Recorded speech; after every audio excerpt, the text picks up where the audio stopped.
নমো কৃষ্ণ শংকৰ গুৰু হৰি ৰাম ৰাম হৰি ৰাম হৰি ৰাম। নামৰ মহিমা দুলৰি।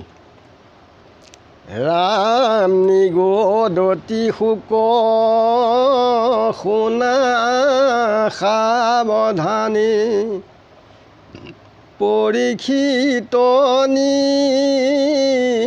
প্ৰবৰ সন্মুধি দুটক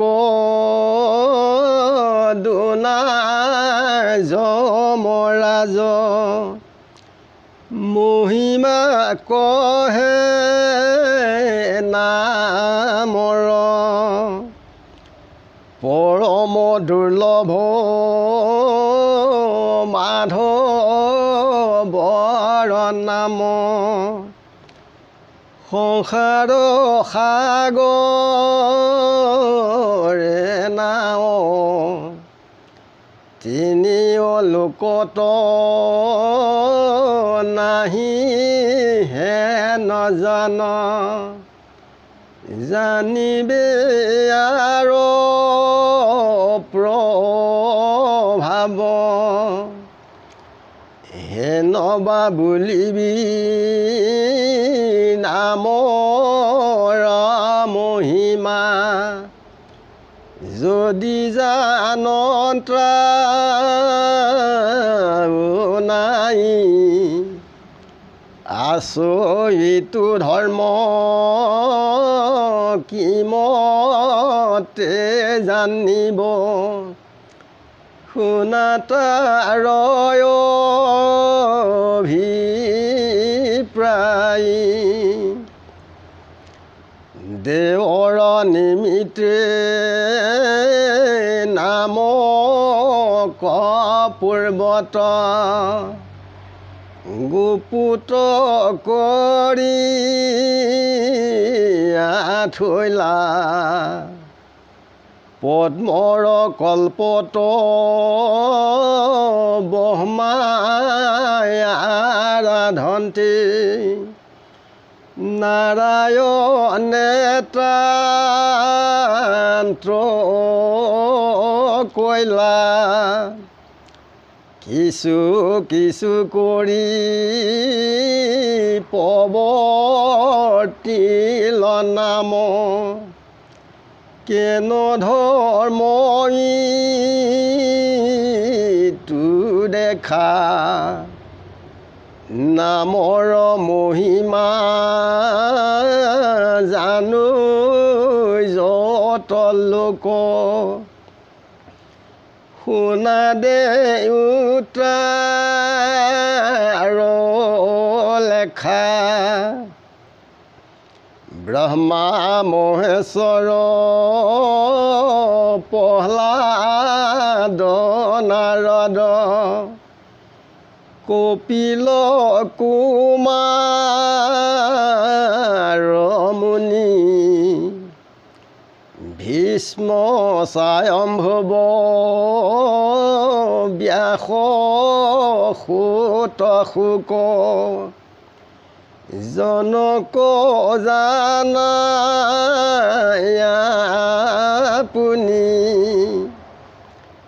দৈত সুৰ বলি মই যমৰাই, মোৰ কিনো ভাই গুদয়। এই বাহ্যজনী জানে মৃত্যু ধৰ্ম, জানিবি দুত নিশ্চয়। কোটি শত তীৰ্থ ব্ৰত কৰিয়া, নামেহে পবিত্ৰ কৰে। যতে ক শুনো ক তথাপি নামত বিশ্বাসকেৱে নকৰে নামৰ মহিমা জানিল মাত্ৰকে সংসাৰৰ পাৰ দুৰ্লভ মুকুতি বৈকুণ্ঠে ভুকুতি অপয়াসে মিল তাৰ মনুষ্য লোকত এহি মানে মাত্ৰ পৰম ধৰ্ম সম্প্ৰতি শ্ৰৱণ কীৰ্তন কৰি নামক কৃষ্ণত কৰা ভকতি ইহাৰ প্ৰমাণ নুসুধি বিদ্যুত এই সত্ৰ বেদবাণী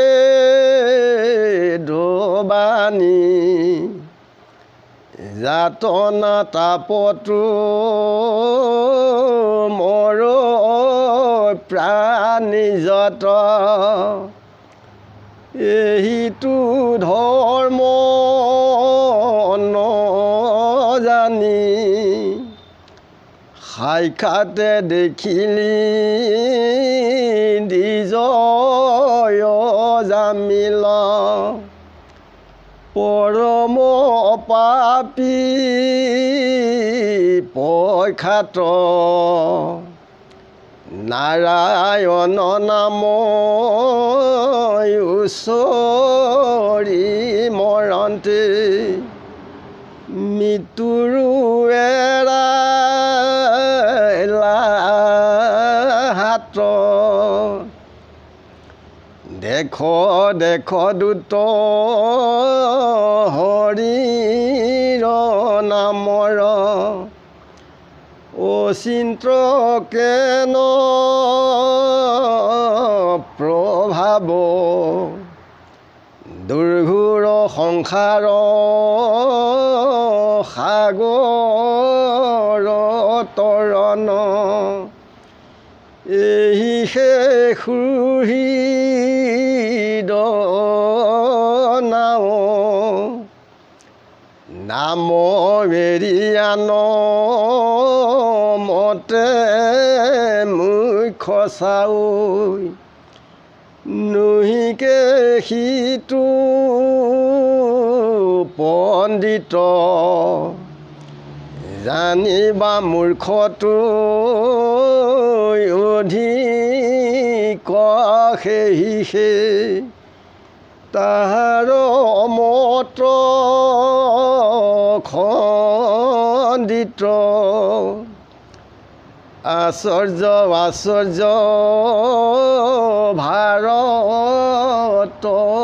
নৰ কিনো মন্দ কৰ্ম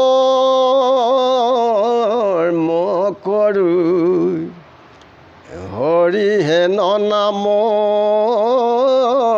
আচন্তে তথাপি যাতনা তাপত মৰো ঈশ্বৰ কৃষ্ণক নভজিয়ানক ইষ্টদে বুলি ধৰোঁ কিনো হত বুদ্ধি কুশতে সুধি আচন্তে নিচিন্তি মৰো শুকমুনি স্বৰূপ তেখেতে আমাৰ মনুষ্য প্ৰতিজন পৰীক্ষিতৰূপী মনুষ্য লোকক কথাখিনি কৈছে। যেতিয়া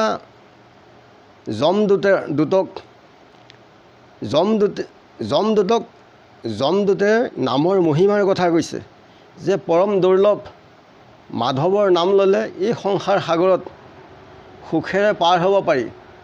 তথাপিতো যে স্বৰ্গমৰ্ত্য পাতালত এই নামৰ বিষয়ে এই প্ৰভাৱ একো নাজানে কোনোজনে। এই নামৰ মহিমা যদি কোনেও নাজানে তেতিয়াহ'লে এই সংসাৰত লোকসকল কেনেকৈ তৰিব। তাৰ কথাখিনি কৈছে যে পূৰ্বত দেৱতাসকলে তেওঁলোকৰ যেতিয়া ভোগ নাইকিয়া হ'ল তেওঁলোকে নাম ধৰ্মটো গুপ্ত কৰি থৈছিলে। ব্ৰহ্মাই পদ্মকল্পত আৰাধনা কৰি নাৰায়ণক এই পদটো মুকলি কৰিলে। নাম তেতিয়া প্ৰৱৰ্তন হ'ল যে এই নামৰ মহিমা কথা কৈছে কেৱল 12জন বৈষ্ণৱেহে জানে। ব্ৰহ্মা, মহেশ্বৰ, প্ৰহ্লাদ, নাৰদ, শুক, ভীষ্ম এখেতসকলে বলি আৰু যমে কৈছে যে মোৰ মহাভাগ্যদৰে ফলতহে মই জানিছোঁ। যে দূতক কৈছে এই দূত বাহিৰত নাই, আমাৰ শৰীৰতে আছে। কাল ফুৰা সুফুৰা বেংকাম এই মনুষ্য শৰীৰটোতে আছে। এইটো নিজত বিচাৰি ল'লেই হ'ল। কেৱল কোটি শত তীৰ্থ ব্ৰত কৰিলেও কেতিয়াও সূচী নহয়। কেৱল ঈশ্বৰৰ নামেহে পবিত্ৰ কৰিব পাৰে। এই নাম জানি পেলাইও মনুষ্যে তাত বিশ্বাস নকৰে যে পৰম দুৰ্লভ এই নাম লৈ অপৰাশে সেই সংসাৰৰ পৰা দুখ দুৰ্গতি পাৰ হৈ বৈকুণ্ঠ হ'ব পাৰে। ঈশ্বৰত আশ্ৰয় লৈ তেখেতৰ শ্ৰৱণ কীৰ্তন কৰিলে অযত্নেই বৈকুণ্ঠ প্ৰাপ্তি হৈ অজামিলে নাৰায়ণ নাম স্মৰণ কৰি তেখেতে সকলো পাপৰ পৰা এৰাই তেখেত বৈকুণ্ঠগামী হ'ল। তথাপিতো ইয়াক জানি পেলাইও নজনা নিচিনা হৈছে। যে দূতক কৈছে যে নামৰ প্ৰভাৱ বৰ অচিন্ত। এই দুৰ্ঘৰ সংসাৰত নামেই হৈছে সুদৃঢ় নাও। এই নাম লৈ এই ভাৰতভূমিত আমি সকলো মনুষ্যই নাম লৈ আমি আগবাঢ়িবলৈ তেতিয়া সকলো মুখ্য প্ৰাপ্তি হয়। যে নাম এৰি আনমতে যদি মুখ্য চাই সেইজন কেতিয়াও পণ্ডিত নহয়, সেইজন কি কৈছে মূৰ্খ বুলি কৈছে। যে মূৰ্খতকৈ অধিক যে ভাৰতত নৰজন্ম লৈ যদি ঈশ্বৰৰ নামগুণ লোৱা নাযায় এই কোটি কোটি কল্পত বাঘ, সিংহ, কুকুৰ, মেকুৰী, গছ বন হৈ এনেকৈ আমাক ঘূৰাই লৈ ফুৰাব। যদি ঈশ্বৰ সিদ্ধি শুদ্ধ সত্য পথৰ বেদৰ পথত যদি আমি নচলোঁ এইখন জন্ম মৃত্যুৰ পাকঘনিত আমাক ঘূৰাই লৈ ফুৰাব। সেইকাৰণে ঈশ্বৰ সিদ্ধি ভাগৱত ধৰ্মৰ যিখিনি তত্ত্বৰ এই পথেৰে আগবাঢ়িলে সকলোৱে মংগল হয়। যে হৰিনাম আছে তথাপিতো কি কৰিছে লোভ মোহত পৰি পেলাই যাতনাত আমি মৰিবলগীয়া হৈছে। যে আমাৰ কোচতেই ঈশ্বৰৰ নাম আছে। যে যিটো মহামূৰ্খ কুযোগীসকলে ব্ৰহ্মক বিচাৰি ফুৰে হৃদয় কমলে আচন্ত ঈশ্বৰ তাহাংক জ্ঞান নকৰে। তেওঁলোকে আছে বুলি তেওঁলোকে জ্ঞান নকৰে। ঈশ্বৰ কৃষ্ণৰ নিৰ্মল চৰিত্ৰ কথাৰ জৈত প্ৰকাশ গংগা আদি কৰি যত তীৰ্থ আছে তৈতেষে কৰে নিবাস। যে পৰম কৃষ্ণৰ য'ত গুণ নাম চৰিত্ৰৰ য'ত প্ৰকাশ হয় তাত গংগা আদি সকলো তীৰ্থ তাত নিবাস হয়, সকলোৱে নিৰ্মল হয়। হৰিহেন নাম দুৰ্গতি অক্ষৰ জীৱা অজ্ঞে থাকে যাৰ গংগা গয়া কাশী প্ৰয়াগ তীৰ্থক যাইবাক নালাগে তাৰ এনে মাধ্যমে অভ্যাস কৰিলে সকলোৱে মংগল হয়। ইমানতে সবাৰ চৰণত সেৱা জনাই আজিলৈ ৰাখিছোঁ। গুৰু কৃষ্ণ কৃষ্ণ হৃদয়ানন্দ কৃষ্ণ কৃষ্ণ।